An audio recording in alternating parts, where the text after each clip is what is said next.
One day around 850 CE, a goat herd named Caldi observed that after nibbling on some berries, his goats started acting abnormally.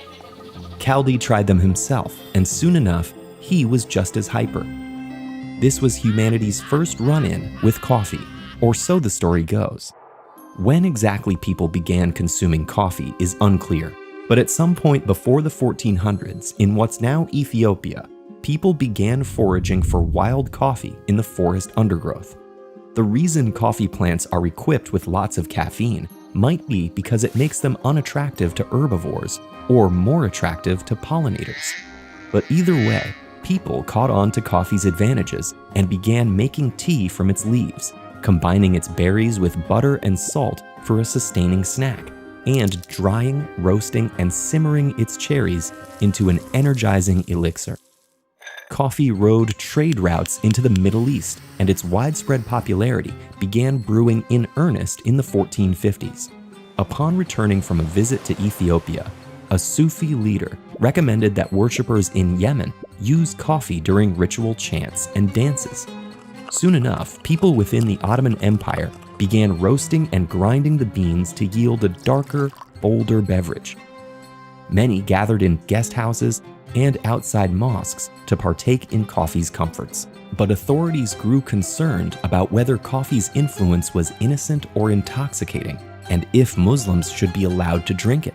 Indeed, in 1511, a religious court in Mecca put coffee on trial. Scholars finally deemed it permissible, so coffee houses sprang up in Damascus, Istanbul, and beyond, where clientele could sip coffee, smoke, and enjoy a variety of entertainment. By the late 1500s, people in Yemen were farming coffee and exporting it from the port of Al-Maha, which became known in other parts of the world as mocha. But coffee was eventually transported or smuggled into India and soon took root in Java and beyond. Meanwhile, the Ottoman Empire introduced the stimulating substance to Europe. Central London's first coffee houses opened in the 1650s. By 1663, there were more than 80, and despite King Charles II's attempt to ban them in 1675, coffee houses kept simmering as social and intellectual hotbeds. In 1679, for instance, patrons of Garraway's Coffee House had the pleasure of watching Robert Hooke, the scientist who coined the term cell, publicly dissect a porpoise. In France, people began mixing coffee with milk and sugar. And throughout the 1700s, Paris's coffee houses hosted Enlightenment figures like Diderot and Voltaire, who allegedly drank 50 cups of coffee a day. Granted, these were likely small servings of comparatively weak coffee, but still impressive. Meanwhile, European empires began profiting off coffee growing, establishing enslaved or exploited workforces in Asia, Latin America, and the Caribbean. As cultivation boomed in Latin America, fueled by slavery, growers displaced indigenous populations and burned forests to establish ever-expanding plantations. By 1906, Brazil was exporting over 80% of the world's coffee.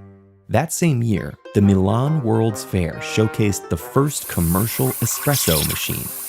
And alongside the development of industrial roasting equipment came various coffee brands. By the mid-1950s, about 60% of US factories incorporated coffee breaks. As African countries cut colonial ties, many ramped up coffee production. And coffee drinking also later made inroads in East Asia, especially as canned, pre-prepared beverages. In more recent decades, specialty coffees with an emphasis on quality beans and brewing methods grew popular and propelled farms in Central America and East Africa. Yet coffee workers worldwide continued to endure inhumane conditions and insufficient compensation.